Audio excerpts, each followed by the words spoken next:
Most people over 60 are told joint pain is just wear and tear, like the tread wearing off a tire. But let me ask you something. Have you ever noticed some mornings your joints feel like cement, and other mornings they feel surprisingly loose? If it were purely wear and tear, it would hurt the same every single day. But it doesn't. That's because stiffness after 60 is often less about damage and more about something quietly simmering beneath the surface. Today, I'm going to show you what that hidden fire is, why your morning routine may be feeding it, and 3 small swaps that act like internal WD-40 for your joints. And in just a couple minutes, I'll explain why your heart-healthy breakfast might be the reason you feel stiff by 10 a.m. There's a term researchers use called inflammaging. It simply means that as we get older, the body tends to stay in a mild, low-level inflammatory state more easily than it used to. Not dramatic swelling, not redness, just a low simmer. Think of inflammation like internal rust. Not enough to break the hinge, but enough to make it creak. Here's what matters most. Inflammation doesn't just affect tissue. It increases pain sensitivity. It turns the volume knob up. The joint itself may not be dramatically worse, but the alarm system is louder. And there's something else that happens overnight that most people never think about. In about a minute, I'm going to explain why your joints often feel worst in the morning. But first, we need to talk about breakfast. We were told for decades that oatmeal, toast, bran muffins, the beige breakfast, was the healthiest way to start the day. And for some people, it works fine. But after 60, your body handles carbohydrates differently than it did at 30. If you eat a bowl of fast-digesting carbs by itself, your blood sugar rises quickly. And when blood sugar rises quickly, inflammatory signaling rises with it. Not dramatically, but enough to make already sensitive joints feel tighter by mid-morning. That 10 a.m. stiffness, it's often metabolic, not mechanical. The swap, the fiber plus protein bridge instead of plain oatmeal. Add 1 tablespoon of chia seeds or ground flax, and ideally some protein like Greek yogurt, eggs, or even a scoop of protein powder. Why? Fiber slows the sugar rise. Protein stabilizes it. Here's something simple but powerful. Studies suggest that when you eat your greens or fiber first, then protein and healthy fats, and leave the carbs for last, your blood sugar rise can be 15 to 25% lower. When blood sugar is steadier, inflammatory signals are steadier.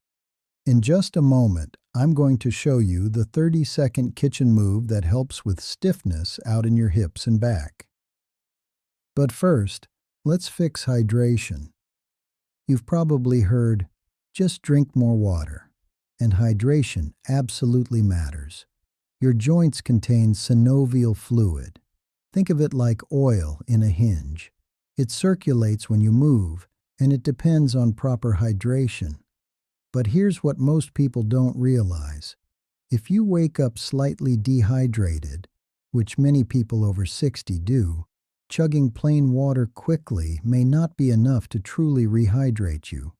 Sometimes adding a small pinch of sea salt and a squeeze of lemon can help with fluid balance, especially if you tend to wake up lightheaded or dry.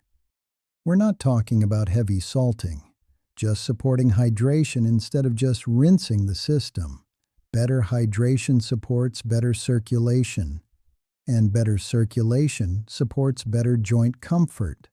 Now, I promised you the simple kitchen movement that makes a bigger difference than most stretching routines. The biggest mistake? Starting your day stationary. Coffee first, emails, news, sitting. Meanwhile, your joints have been still for 6 to 8 hours. Synovial fluid thickens slightly overnight. That's normal. It becomes more fluid once you move. So if you load your joints before circulating that fluid, they protest. The fix: The countertop calf pump. While your coffee is brewing, stand at your counter. Hold lightly for balance. Raise your heels up and down 20 times. Your calves act like a secondary pump for circulation in your lower body. That gentle pumping improves blood flow, helps circulate joint fluid, signals to your nervous system that movement is safe. 20 seconds. That's it. Often, that alone reduces the cement feeling in the knees and hips. And if you combine that with the breakfast and hydration swaps, you've reduced 3 common inflammatory triggers before 9 a.m. And remember, this video is for educational purposes.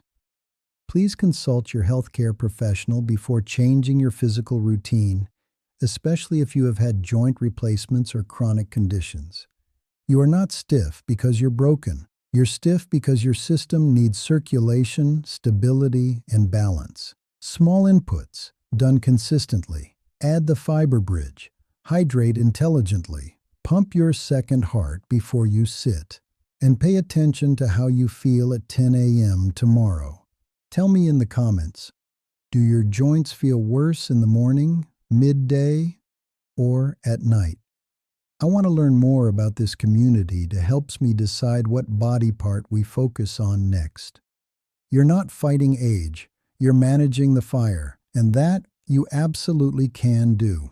If you found this helpful, consider subscribing for more calm, easy-to-understand information about pain and movement after 60.